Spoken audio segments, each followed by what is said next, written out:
What's poppin' T Squad? It's me, Keisha, and I'm here with my all tea, all shade Real Housewives of Potomac review. Before I start, I have some behind the scenes tea for you all. So, Katie came off the bench, my nigga, with Instagram shade post to Ashley for talking about her party in her home on last week's episode. So, this is what Miss Katie had to say. She said, I just watched a video on at Bravo TV.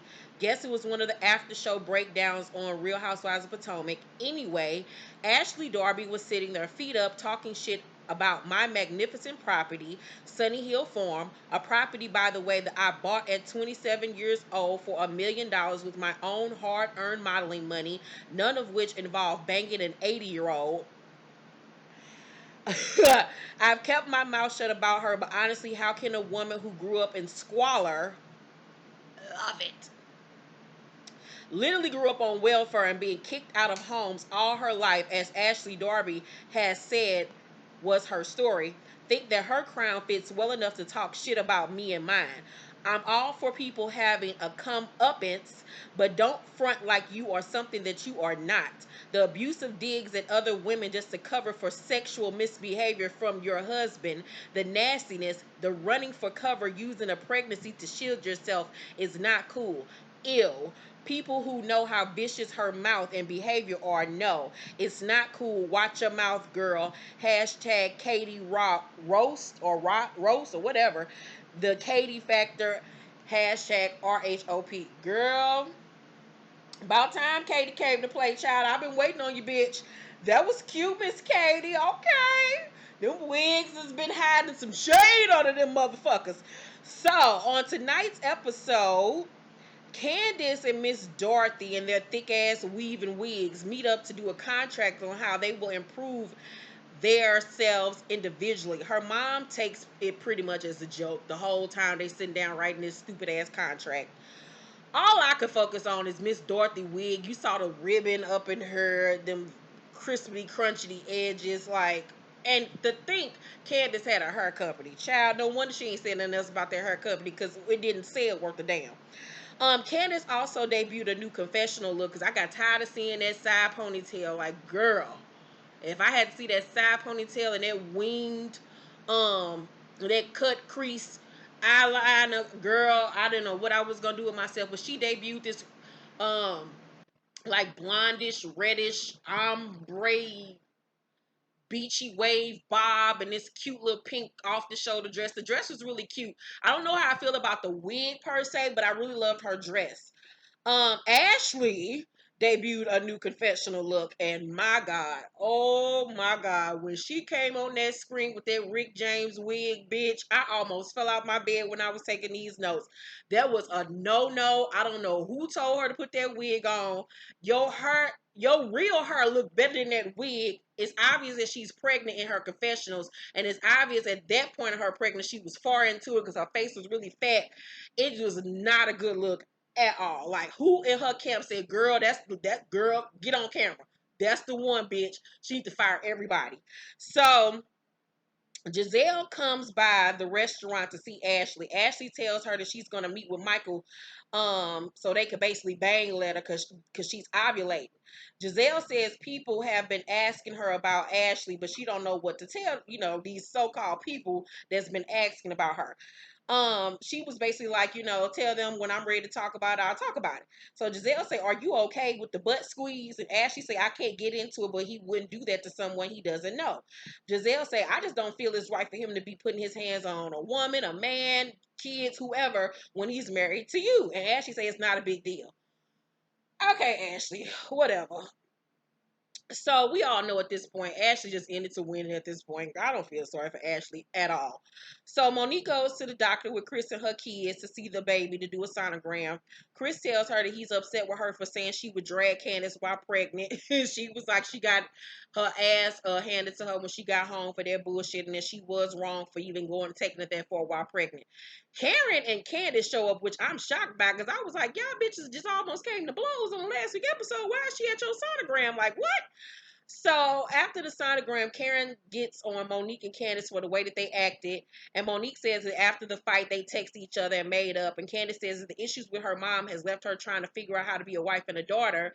And Candiace says, I don't trust people, but when you came back to apologize, I saw that you were a true friend. Monique says you're expecting someone to portray you in your friendship, but it's almost like I'm going to throw this dagger before you can. And I agree with that 100%. Candiace, one of those people where I'm going to hurt you before you get the opportunity to hurt me type people, which is a horrible way to be. Do I think that Candiace has really learned her lesson? Absolutely not. And Monique, you're a better bitch than me. Giselle is with her girls and they talk about her being gone a lot because of work. And they tell her that at first, when they tried to talk to her about it, she just yelled and didn't listen to them, but that she's getting better at it. Then Angel, one of the twins, says that she only focuses on Grace, the oldest daughter, who is her favorite, and then Adore, and that she's just left to the wayside. Giselle says that she has to focus on Grace because she's going to high school, and Adore cuddles with her, and Angel just ignores her, but that doesn't mean that she doesn't love her. This also plays into episodes back when the girls told her that it seems like she's only really happy when she got a man in her life, which is something else that she really needs to work on. Angel says, I just want you to stop showing favoritism, and Giselle says that she doesn't do that. I'm going to touch more on that conversation later, though.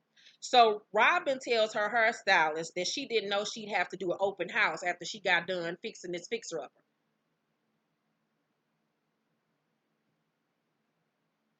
Moving on. She also said that Juan wants to have a little girl because he wasn't around when the little boys were little, but she wants them to get remarried if they're going to take it that far. I don't know what to say about Robyn and Juan. I just really don't. I don't. Do I want to see Robyn and Juan together? I guess. I mean, I really don't care at this point. They confuse me, so I know they confuse they damn self. I don't even know. So Ashley goes to see her therapist after a year. They talk about Michael's sexual misconduct allegation. She admits that she put on a smiling face for her friends and Michael, even though she's sad or whatever. And we all knew that it was an act she was putting on. We all knew that bitch was over there scared, shaking her boots when that damn report came out. So the therapist says that she needs to allow herself to let people be there for her so she can deal with the lack of relationship that she has with her father. And she asks, do you feel that there's a connection there? And Ashley says, I see Michael as two different people. I see him as a parental figure as well. And I was like, oh, so Ashley has deep daddy issues. Okay. So Ashley has daddy issues and she has, um, I feel like Ashley's one of the people that grew up poor and clawed her way to get to the top, and she gonna do whatever she needs to do to stay there, whether it be sacrificing her morals, her dignity, or whatever. That's why she's holding on to Michael so hard, because she does not want to end up like her mama or go back to a place of scrimping and saving and going from paycheck to paycheck. She gonna do whatever she got to do to hold on to the funds that she has acquired. So Ashley says that she's never spoken or seen her father. The therapist says that she does a lot of things to please Michael so he won't leave, but he's not her dad, he's her husband. And I was like, you hit the nail on the head, therapist. Um, and so this is a big, like, Oprah aha moment for Ashley, even in that moment that she realized she appeases Michael and let him get away with so much shit because she's so afraid to lose him. And I think it's not so much that she's afraid to lose Michael because he's like a father figure to her. I think it's more so she's afraid to lose Michael because financial wise, she knows that she's going to be in a place where she's not as secure as she is being with him. So Gizelle has one-on-one time with Angel to talk about her feelings, about, Angel's feeling that she shows more affection to her sisters. Gizelle says, what I like about you is you're the one I don't have to worry about. And Angel says, sometimes you should. I just feel like I'm not that important. And that tugged at my heart because when Gizelle said, I feel like I don't have to worry so much about you, that hit me so close to home because I felt the same way growing up with my mom, that she showed more favoritism towards my brother. I feel like not just even with my mom, I felt that way towards my whole family. Like they showed more favoritism towards my brother. He was like the star of the family. Everybody doted on him, and I was just kind of like left over to the wayside. And I remember being in my 20s and bringing it up to my mama that I felt like she showed more favoritism towards him. Mama, you don't have to call me after you see this video. Everything is good. We're over it now. Love you. We don't have to do all that. But just for clarity, for anybody else that has felt this way, I felt the same way when I was in my 20s. And I said to my mom, that I felt like she showed more favoritism towards my brother. And she said, well, Keisha, you're stronger than he is. That's why I do that. And I was like, wow, like, I never knew that she saw me that way. And I didn't really understand it then, but I understand it now because what she said was true. I do see it, a difference in way I handle things and way my brother handled things and the way that I've come up and the way he's come up. But it still left me feeling like, okay, but even with the strongest person needs somebody to be there for them. You can only be but so strong. So even with Giselle saying, I feel like I don't have to really too much worry about you because you got it all together. But that's not true. She hurts like everybody else. She has fears like everything else. She wants to feel attention and love or whatever, because the one you feel you don't have to worry about is the one you need to be worrying about. You know what I'm saying? So I really feel like Giselle really needs to take the time to focus on her girls instead of focusing so much about finding a man or every hue, because these girls are at this pivotal age where they're going to start seeking attention and love and affection from a little boy and end up like me, a teenage mom. You know what I'm saying? When you're lacking that at home, you start looking for it in other places. And especially with the teenager, with the twins, they're really at a pivotal age. So Giselle got to start focusing on them. And I had to do the same thing with Kyrese. I was so busy focusing on a relationship, this and that. And then after my relationship ended, I realized that I had put so much energy in that I was lacking with my son. And so I've spent the last however many years pouring into him to make sure that relationship is where it needs to be. And Giselle needs to step back and pour into her girls instead of pouring into everything else. So,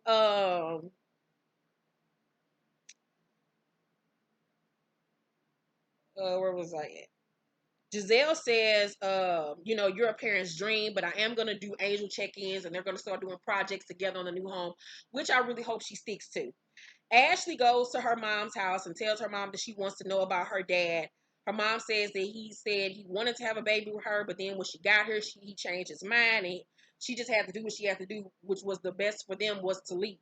Ashley says that she reached out to him on Facebook and said, hey, I'm your daughter. I don't want anything from you. I just want you to, know that I'm here, I'm alive, whatever. And that he blocked her. I know that had to hurt. I know that had to hurt her. Ashley then goes on his Facebook page under her mom's account because her mama said he ain't blocked her. And she cries because, he's on there and he has his other kids. And she just wants to know, like, why he doesn't want to acknowledge me. Like, what the hell did I do? Which any child would feel that way, no matter how old you are.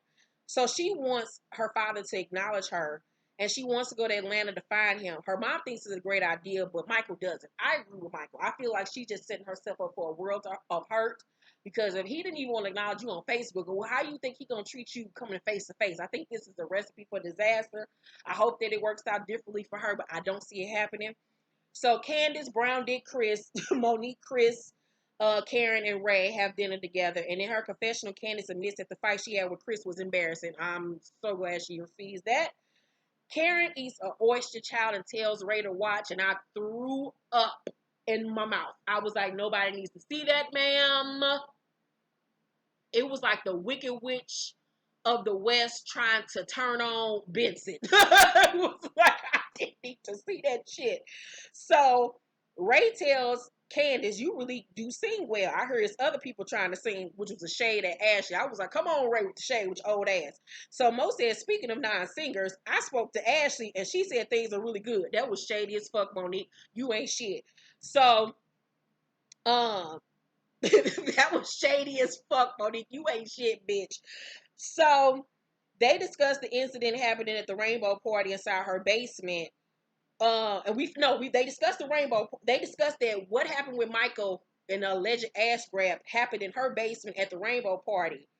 And they were all outside taking a picture and calling his name, trying to find out where he was at. Monique, no, Candiace was like, don't you got cameras in your house? And Monique was like, no, I don't have any in the basement. And then they talk about, was there any witnesses? And Chris says that he was called as a witness, but he didn't see anything. And the episode goes off then. I give tonight's episode a B minus. It was like one of the filler episodes because they're about to probably go on the cash trip here soon. So, yeah, I give tonight's episode a B minus. It was still good for what it was. Let's talk down below. Make sure to thumbs up this video, like and subscribe, and hit that notification bell button. And I will see you guys on my next review. Remember, I do not review claws anymore, you guys.